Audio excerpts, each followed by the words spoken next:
Selamat datang, di depan saya ada Motorola Razr 70 dan hari ini saya akan menunjukkan kepada Anda cara mengatur perangkat ini.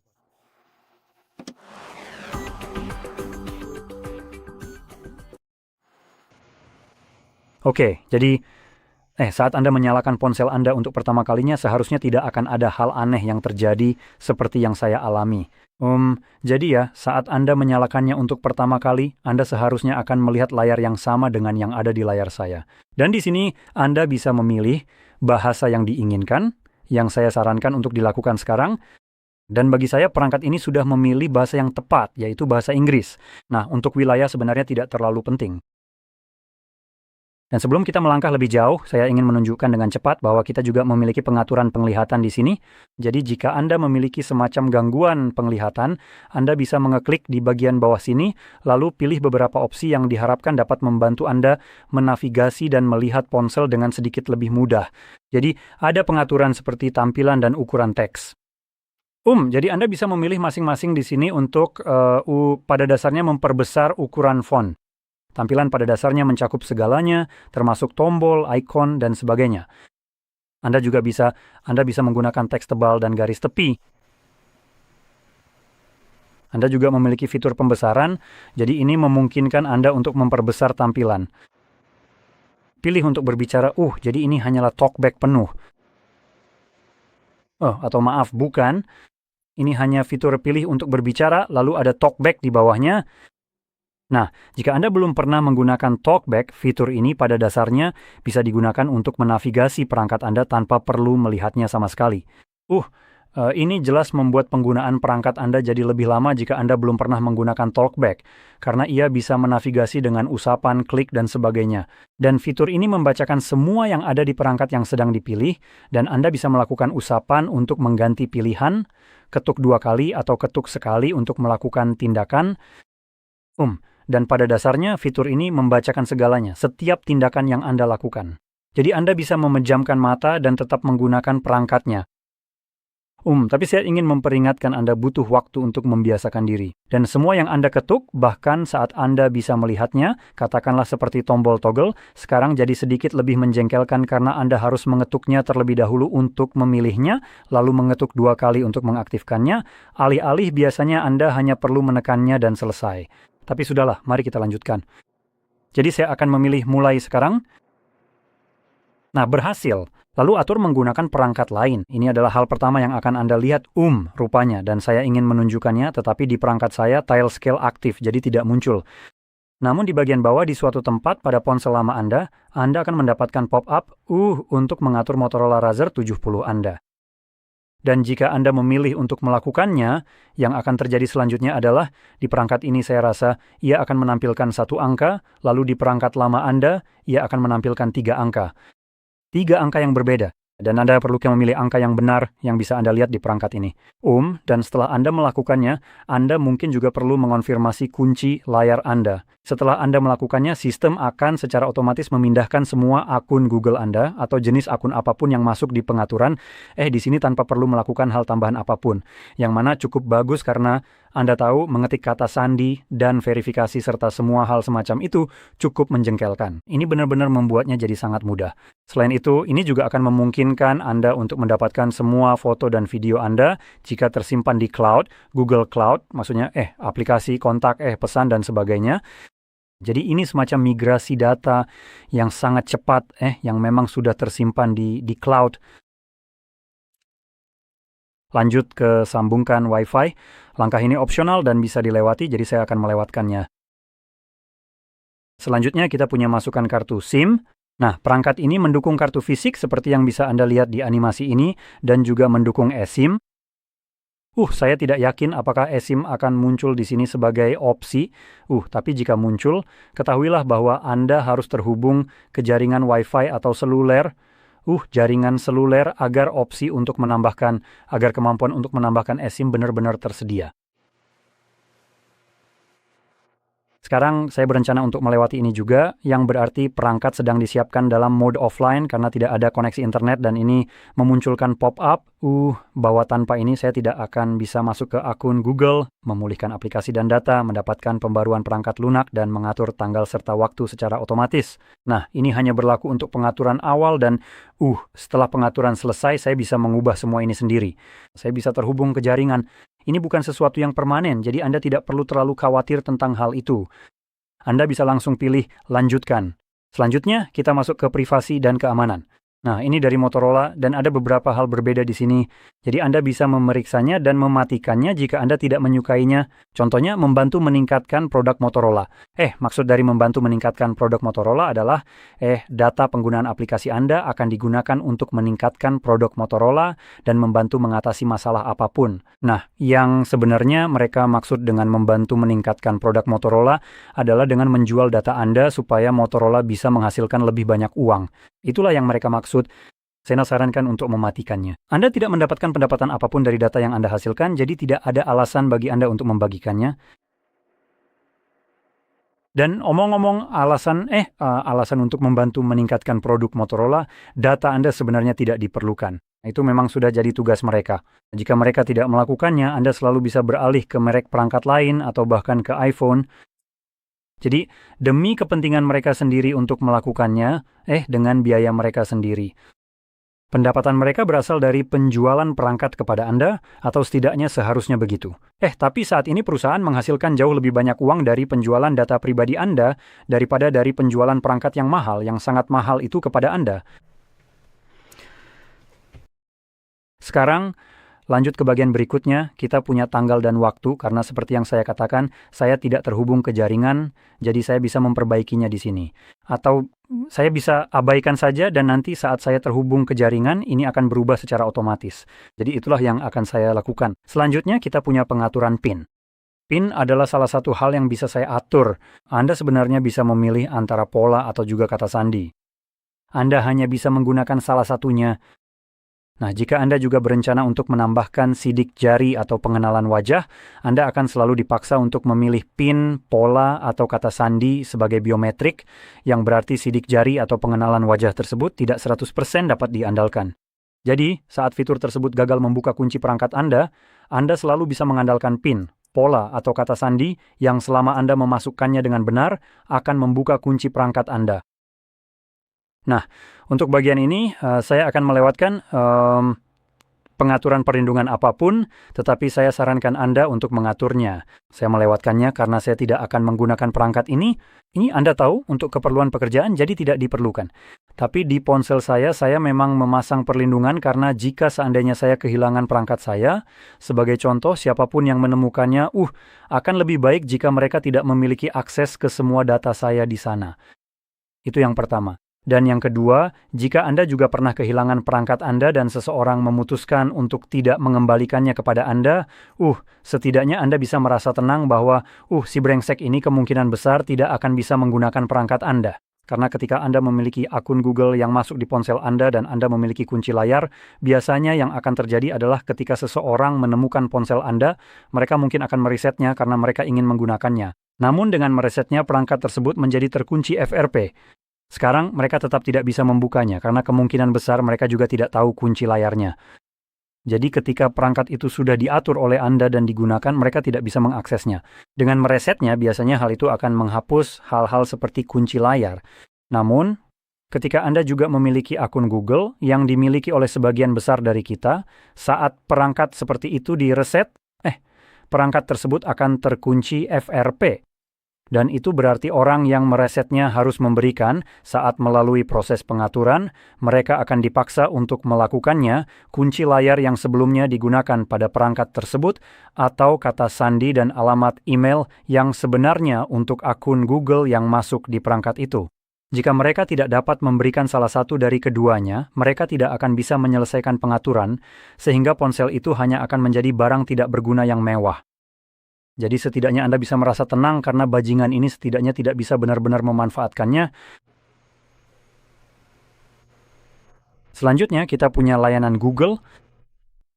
Sekarang saya akan meluangkan sedikit waktu untuk membahas ini karena hal ini membuat saya marah dan menurut saya penting bagi Anda untuk benar-benar sadar dengan apa yang akan kita hadapi di sini, tindakan busuk macam apa yang sedang coba dilakukan Google di sini. Jadi mari kita lanjut dengan cepat. Saya tidak akan membaca semuanya. Apa yang tertulis di sini, saya hanya akan menyinggung poin-poin yang paling penting saja. Jadi kita punya untungnya semua hal penting adalah izinkan aplikasi dan layanan dengan izin lokasi untuk menggunakan lokasi perangkat Anda. Akurasi lokasi menggunakan informasi tentang sinyal nirkabel seperti titik akses Wi-Fi, menara jaringan seluler, dan GPS, beserta hal-hal yang tidak penting lainnya. Jadi jika kita mematikannya, perangkat Anda sebenarnya tidak dilacak lokasinya. Tetap saja dilacak, dan lebih jauh lagi tertulis bahwa aplikasi dan layanan. Nah, Google tidak menganggap diri mereka sebagai aplikasi atau layanan. Saya cukup meyakini mereka menganggap diri mereka sebagai OS, dan bahwa ini bagi mereka adalah informasi penting untuk pengoperasian sistem Anda, yang mana itu benar-benar omong kosong. Tapi saya ingin membahas ini sedikit lebih mendalam, jadi tentang aplikasi dan layanan. Sekarang mari kita fokus pada aplikasi secara khusus karena dengan menonaktifkan ini, Anda secara sengaja memberitahu aplikasi bahwa mereka tidak boleh menggunakan data lokasi Anda, yang mana sudah dijelaskan di sini apa saja itu seperti penggunaan, jadi titik akses Wi-Fi, menara jaringan seluler, dan GPS. Sekarang izinkan saya bertanya kepada Anda, apakah menurut Anda ini benar-benar penting? Jika jawabannya ya, maka Anda sepenuhnya salah. Jadi kita punya contoh misalnya Facebook. Maksud saya mungkin tidak mengejutkan bahwa bajingan paling menyeramkan di planet ini yang bernama Zuckerberg akan memata-matai Anda bahkan ketika Anda menyuruhnya untuk tidak melakukannya. Tunggu, dia tidak hanya melakukannya dengan aplikasi di ponsel Anda, dia juga melakukannya dengan kacamata saat Anda sedang buang air besar. Keren. Ngomong-ngomong, jadi ya, Zuck sedang menghadapi gugatan class action karena omong kosong seperti ini.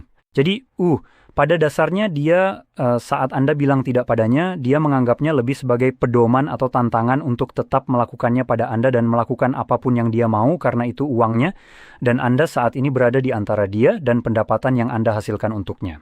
Jadi dia menganggap itu lebih sebagai saran, lalu mengabaikannya, dan tetap mengumpulkan data Anda melalui cara-cara tersembunyi, karena ini mungkin menonaktifkannya baginya, tapi dia menemukan cara lain untuk pada dasarnya tetap mengumpulkannya, yang berarti tombol ini sama sekali tidak ada gunanya. Tapi saat Anda mematikannya, setidaknya Anda bisa merasa tenang bahwa ketika bajingan seperti Zuck terkena gugatan class action, Anda berhak mendapatkan semacam kompensasi dari gugatan class action tersebut saat dimenangkan. Jadi saya sarankan untuk mematikannya saja sama sekali karena Anda tidak benar-benar kehilangan apapun, tapi Anda selalu bisa mendapatkan sesuatu, yang mana, Anda tahu, saya akan mengambil kesempatan apapun yang saya bisa dengan seseorang seperti Zuck, dan membuatnya bertanggung jawab atas hal-hal menyeramkan yang dia lakukan. Ngomong-ngomong, dan beralih ke topik berikutnya, kita punya izinkan pemindaian. Mengizinkan aplikasi dan layanan untuk memindai jaringan Wi-Fi, jaringan dan perangkat terdekat kapan saja, bahkan saat Wi-Fi atau Bluetooth dimatikan. Maaf, suara saya agak hilang di sini karena ini benar-benar konyol. Jadi itu artinya Wi-Fi dan Bluetooth Anda sebenarnya tidak pernah mati karena jika masih bisa melakukannya saat dimatikan, apakah itu benar-benar mati? Jika saya mematikan kendaraan saya tidak bisa mengendarainya. Jika saya bisa, maka itu sebenarnya tidak mati, bukan? Jadi, sekali lagi, tidak terlalu penting, tapi ini akan mati secara otomatis dengan opsi di atas, jadi mari kita abaikan saja. Saya hanya ingin menunjukkannya. Nah, selanjutnya kita punya kirim data pengguna dan diagnostik. Bantu tingkatkan pengalaman perangkat Android Anda dengan mengirimkan data diagnostik perangkat dan penggunaan aplikasi secara otomatis ke Google. Ini akan membantu masa pakai baterai dan bla bla bla. Alasan omong kosong tentang apa yang kita pikirkan bahwa itu mungkin meyakinkan Anda untuk melakukan ini. Tapi kenyataannya ini semua tentang menjual data pribadi yang Anda hasilkan karena grafik keuntungan harus terus naik. Dan itu tidak akan terjadi dengan mengorbankan Anda ketika Anda memberikan apa yang Anda hasilkan secara cuma-cuma. Jadi matikan saja hal sialan itu. Google tidak akan jelas meningkatkan Android mereka dengan mengorbankan Anda secara cuma-cuma. Anda bukan budak keparat bagi mereka. Anda sudah membayar untuk perangkat itu. Data Anda bukan milik mereka untuk dijual habis-habisan dengan alasan yang sangat payah untuk membantu meningkatkan sistem operasi mereka. Sekali lagi, itu adalah tugas keparat mereka untuk melakukannya, bukan tugas Anda untuk melakukan kerja perbudakan secara cuma-cuma. Dan beralih ke yang terakhir dan yang paling menjijikan dari semuanya, yang ini adalah hal yang paling membuat saya kesal, install pembaruan dan aplikasi.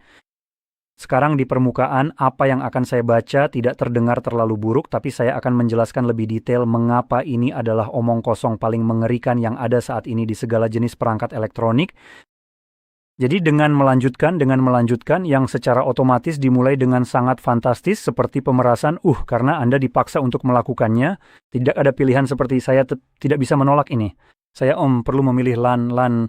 Saya perlu melanjutkan pengaturan, jadi secara otomatis saya harus menerima ini, dan jika tidak, saya tidak bisa benar-benar menggunakan perangkat ini. Tapi dengan melanjutkan, Anda setuju bahwa perangkat ini dapat secara otomatis mengunduh dan menginstal pembaruan serta aplikasi dari Google. Membawa bla bla bla. Selebihnya tidak terlalu penting. Tapi seperti yang saya katakan, ini di permukaan tidak terdengar terlalu buruk. Versi yang lebih baru dari pesan ini, sedikit lebih mengarah ke wilayah omong kosong yang bodoh itu, tapi mereka masih menyembunyikan apa yang sebenarnya mereka bicarakan karena sebagian besar itu adalah kebohongan melalui pengabaian. Jadi mereka mencoba berlindung di balik pembaruan untuk aplikasi dan hanya pembaruan yang sangat kecil. Sekarang Anda secara teknis bisa mematikan hal-hal seperti pembaruan sistem dan pembaruan aplikasi di pengaturan. Alasan tidak ada tombol untuk mematikan hal itu di sini, meski bisa diatur lewat pengaturan, adalah karena ini bukan merujuk pada hal tersebut. Itu hanya trik agar Anda berpikir demikian, padahal sama sekali tidak berhubungan. Yang sebenarnya dirujuk adalah layanan pembaruan OTA. Nah, Anda tidak akan menemukan pesan ini dimanapun karena tentu saja tidak akan ada karena ini adalah sesuatu yang menjijikkan yang berjalan di latar belakang ponsel Anda, dan dirancang untuk memberikan kendali kepada produsen dan perusahaan atas perangkat Anda dan mengambil kendali itu dari Anda. Anda mungkin telah membeli perangkat ini, tetapi Anda tidak memilikinya, dan Anda tidak memilikinya karena pilihan-pilihan sampah seperti layanan pembaruan OTA. Nah, layanan pembaruan OTA ini akan dijelaskan kepada Anda sebagai hal-hal yang digunakan untuk misalnya memasang tambalan keamanan di perangkat Anda ketika ada kerentanan yang ditemukan di ponsel Anda. Tapi saya ingin mengajukan pertanyaan ini kepada Anda. Apa yang Anda anggap sebagai kerentanan? Apakah Anda menganggap kerentanan itu saat Anda mengunduh aplikasi mencurigakan dan aplikasi itu meretas Anda, dan itu adalah saat utamanya hal itu akan terjadi, dan berharap hal itu diperbaiki? Atau apakah Anda menganggap kerentanan itu saat perusahaan bisa melakukan apapun yang mereka mau pada perangkat Anda, tanpa izin Anda? Saya anggap yang terakhir lebih rentan daripada iklan malware yang memata-matai saya karena Android sudah punya cara mencegah spyware. Contohnya, saat saya masukkan kata sandi di aplikasi bank, sistemnya sudah mencegah spyware mengintip kata sandi itu. Jadi Anda tahu apa? Bahkan jika saya mengunduh malware, saya tidak masalah hidup dengan sampah itu. Yang tidak bisa saya terima adalah ketika seseorang seperti Google atau Motorola bisa langsung masuk kapan saja dan memutuskan bahwa Anda tahu apa? Saya tidak bisa lagi misalnya menggunakan perangkat saya karena mereka ingin saya membeli yang baru, dan perangkat ini jadi tidak berguna karena mereka yang memutuskan begitu, karena saya sudah menggunakannya terlalu lama. Dan Anda mungkin berpikir bahwa saya hanya mengada-ada, tapi saya punya kabar untuk Anda. Kindle misalnya, memutuskan untuk menerapkan omong kosong ini di mana toko-toko menjadi tidak aktif dan mereka memaksa sebelumnya bahwa Anda hanya bisa mendapatkan buku dari Kindle Store dan tidak dari tempat lain. Anda tidak bisa memuatnya dari luar, sideload. Jadi Kindle yang sudah berumur sekitar 1 dekade, Anda tidak bisa lagi menggunakan apapun. Buku-buku yang ada di sana, keren, Anda bisa menggunakannya, tapi hapus saja, Anda tidak bisa mendapatkannya kembali. Anda tidak bisa memuat yang baru ke dalamnya, dan perangkat yang Anda beli sekarang pada dasarnya hanya jadi pemberat kertas. Fantastis. Nah, itu tadi Kindle, jadi mari kita beralih ke sesuatu yang sedikit lebih, berarti yang menjalankan misalnya Android, yaitu Samsung dan kulkas pintar mereka. Mereka menjual kulkas dengan layar yang dirancang untuk, Anda tahu, agar Anda bisa membuat daftar belanja, foto-foto lucu keluarga Anda, catatan-catatan kecil, dan Samsung memutuskan, wah gila, ini pasar yang belum terjamah untuk iklan. Waktunya untuk memuat barang sampah ini setahun setelah orang membeli kulkas, atau 2 tahun, 3 tahun. Entahlah, kulkas-kulkas ini sudah ada di pasaran selama beberapa waktu, tapi Samsung baru saja memutuskan bahwa, tahu tidak, Anda akan mendapatkan iklan di sana sekarang, di kulkas yang sudah Anda beli seharga $3.000, ya, Anda tidak bisa berbuat apa-apa soal itu. Tapi hey, itu kan kulkas, ya kan? Itu sebenarnya bukan ponsel meskipun juga menjalankan Android. Jadi tahu tidak? Mari kita beralih ke sesuatu yang memang ponsel. Sony punya Pixel, Pixel. Sony punya ponsel Xperia, perangkat yang sangat mahal yang dirancang khusus untuk tujuan agar digunakan dengan kamera Alpha Sony sebagai layar eksternal yang bisa digunakan melalui kabel USB-C yang akan dihubungkan ke kamera. Jelas itu layar yang lebih besar, yang juga lebih terang dan juga terkalibrasi warnanya. Manfaat yang bagus yang membuat Anda harus membayar lebih untuk ponsel tersebut karena fitur itu. Nah, Sony memutuskan, tahu tidak? Kami belum cukup jahat. Kami ingin menjadi benar-benar brengsek, jadi alasan kami adalah tidak cukup banyak orang yang menggunakan fitur ini, dan sekarang kami akan menambahkan langganan untuk itu. Untuk menutupi basis pengguna sebenarnya yang masih menggunakannya, ini langganannya. Logika bodoh macam apa itu? Dan semua ini datang melalui layanan pembaruan OTA. Semua ini dimuat ke ponsel orang-orang tanpa sepengetahuan atau izin mereka, entah di mana di latar belakang tanpa mereka pernah melihat bahwa ini sedang terjadi sampai semuanya sudah terlambat. Dan menurut saya ini benar-benar tidak bisa diterima. Jadi sekadar informasi, Anda bisa menghapus layanan pembaruan OTA dengan mengunduh aplikasi yang memungkinkan Anda melihat proses latar belakang di perangkat Anda. Cari layanan pembaruan OTA dan hapus sampah ini dari ponsel Anda. Nah, mungkin memang rentan terhadap eksploitasi, tapi tahu tidak, perusahaan yang mengubah ketentuan pembelian setelah pembelian dilakukan, menurut saya adalah kerentanan yang sangat besar. Jadi sudahlah, mari kita lanjut. Tak perlu ikuti perkembangan terbaru, kita tidak butuh Motorola mengirim spam ke email kita. Tidak, terima kasih. Peringatan perlindungan layar. Oke, jadi ini adalah ponsel lipat yang sama seperti ponsel lipat lainnya, agak rapuh. Dan pelindung layar yang bisa Anda lihat di sini, seperti yang bisa Anda lihat pada bezel di sekelilingnya, lama-kelamaan akan mulai terkelupas. Itu biasanya terjadi di bagian lipatannya. Saat hal itu mulai terjadi, saya belum membaca ini di sini, apa yang tertulis, tapi saya bisa memberitahu Anda, bagaimana biasanya cara kerjanya, setidaknya sebagai contoh, untuk Samsung yang dulu pernah saya miliki. Saat ini mulai terkelupas, jangan mengelupasnya sendiri. Maksud saya itu juga memberitahu Anda untuk tidak mengelupasnya. Meskipun itu terkelupas dengan sendirinya, jika Anda mengelupasnya sampai habis sendiri, mungkin tidak akan terjadi hal buruk pada ponsel Anda. Mungkin adalah kata yang kuat di sini karena hanya Tuhan yang tahu. Tapi Anda hampir pasti akan kehilangan garansi perangkat Anda jika masih ada. Jadi, dengan mengelupasnya sendiri selama tinggal garansinya, itu yang pertama. Nomor 2, setidaknya untuk sesuatu seperti, Samsung, pada dasarnya berhak untuk mencabut garansi Anda sepenuhnya jika Anda juga lalai untuk menggantinya sama sekali. Jadi jika Anda tidak menggantinya untuk waktu yang lama, dan ini semacam menyebar, entahlah hampir terlepas sepenuhnya, ya, mereka mungkin bisa saja mengatakan, tahu tidak, garansi Anda hangus karena Anda tidak melakukan tugas Anda, dalam mengganti ini tepat waktu, yang mana itu adalah alasan omong kosong untuk membatalkan garansi Anda hanya karena Anda menggunakan perangkat sebagaimana mestinya. Jadi ingatlah hal itu. Saya tidak tahu apakah Motorola melakukan ini, tapi setidaknya Samsung menawarkan penggantian layar atau penggantian pelindung layar pada perangkat mereka saat masih dalam masa garansi.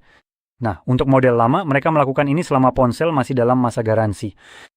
Kemudian mereka beralih ke 1 kali penggantian gratis untuk ponsel tersebut selama masa garansi.